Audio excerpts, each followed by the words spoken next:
The letter to God. The valley stretched out like an emerald carpet, bathed in the golden light of the afternoon sun. At the far end of this valley, on a small hill, stood a modest house made of adobe bricks. It was a simple dwelling, yet within its walls lived a man whose faith was as strong as the mountains that surrounded him.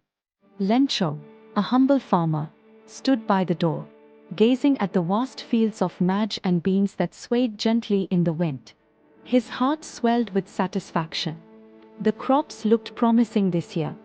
The plants stood tall, their leaves thick and healthy. A little rain, just a little more, and the harvest would be the best he had seen in years. He turned to his wife, Maria, who was busy grinding corn inside the house. His voice carried the hope that filled his heart. If it rains today, Maria, we will have nothing to worry about. God is kind. She looked up from her work and smiled, wiping her hands on her apron. He always provides, Lencho. The children played nearby, their laughter ringing in the air, while Lencho stepped outside again. He scanned the sky, and his lips curved into a smile. Heavy clouds were gathering in the distance, dark and full, carrying the promise of rain. A strong wind began to blow, sending a whisper through the fields, rustling the leaves, and making the air thick with the scent of moist earth. And then, the first drop fell. Then another. Soon, the rain came pouring down, gentle at first, like a soft blessing upon the land. Lencho stretched out his hands, letting the cool droplets wet his palms. He closed his eyes, feeling the rain on his face, listening to the rhythmic drumming on the roof.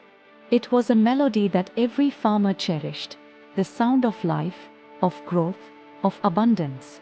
The children ran outside, laughing, dancing in the rain, their tiny feet splashing in the puddles that quickly formed. Maria watched from the doorway, shaking her head fondly. But then, something changed. The raindrops grew heavier, harder. Lencho frowned and looked up. Among the raindrops, he saw something else. A hailstone. Then another. And then, before he could even react, the sky unleashed a storm of ice. The gentle rain turned into a furious downpour of frozen bullets, hitting the ground with cruel force. The children screamed and ran inside. Lencho rushed toward the fields, but there was nothing he could do. The hailstones bounced off the earth, smashing into the maize, stripping the leaves, breaking the stalks, crushing the beans. The plants bent and snapped under the assault. In minutes, the green fields turned into a shattered mess of broken stems and fallen leaves. Maria clutched her shawl tightly around her shoulders as she watched her husband. His face, which had been so full of joy moments ago, was now painted with despair. The storm raged for what felt like an eternity, the pounding of ice drowning every other sound. And then, just as suddenly as it had begun, it stopped. Lencho stepped forward, his boots sinking into the wet, muddy ground. He bent down, picking up a handful of crushed maize leaves in his trembling fingers. He turned his gaze toward the sky, his eyes filled with something deeper than sadness, something that was closer to grief. That night, the house was silent. The children had cried themselves to sleep. Maria sat beside Lencho, placing a gentle hand on his. "It will be all right," she whispered. Lencho's voice was hoarse, but there was no anger in it. Only certainty. God will help us. He sat by the dim glow of a candle, staring at the rough wooden table in front of him. And then, suddenly, he straightened. His eyes, dark and deep-set, gleamed with a quiet determination. He picked up a piece of old, yellowed paper, smoothed it out on the table, and reached for a pencil. His hands, calloused from years of tilling the soil, gripped the pencil firmly. And he began to write. "To God," he started, his stroke strong and certain. "If you do not help me, my family and I will go hungry this year. The hailstorm has taken everything. We have nothing left, Not even a seed to plant for the next season. I need 100 pesos to buy new seeds and to keep my family fed until the crops grow again. I know you will help me, because no one goes hungry in your care. He paused, reading over his words.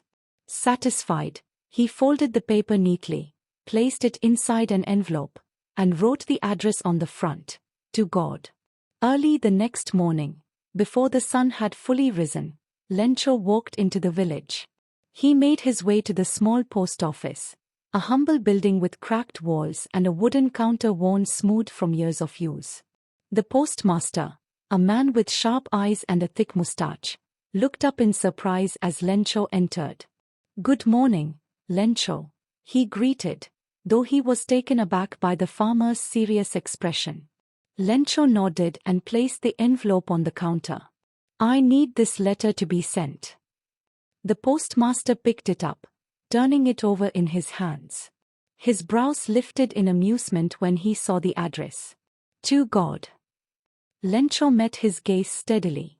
"Yes. And I needed to reach him." The postmaster hesitated. For a moment, he thought Lencho was joking. But then, he saw the look in the farmer's eyes, pure, unshaken faith. The kind of faith that was rare, the kind that could move mountains. Lencho left, and the postmaster sat there, staring at the letter. He couldn't bring himself to throw it away. Instead, he opened it and read the contents. His throat tightened. Lencho wasn't asking for riches. He wasn't complaining or questioning fate. He was simply asking for help, to keep his family alive.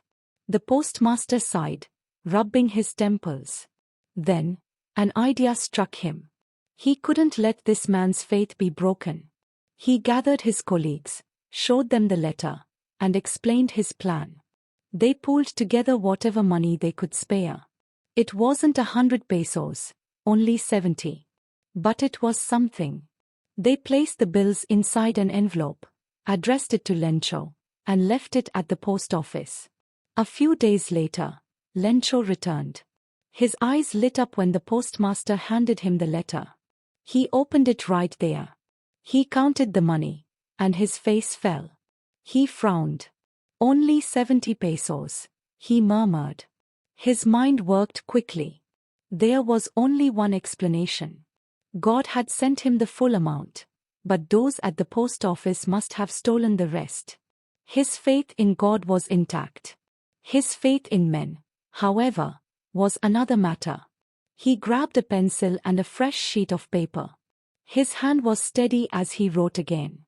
"Dear God, I received the money, but there were only 70 pesos.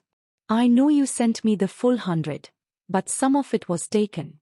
Please send me the rest, but not through the post office. Those people are thieves." With that, he folded the paper, placed it in an envelope, and once again, addressed it, to God. Moral of the story is that faith in God is powerful, but one should also recognize and appreciate human kindness.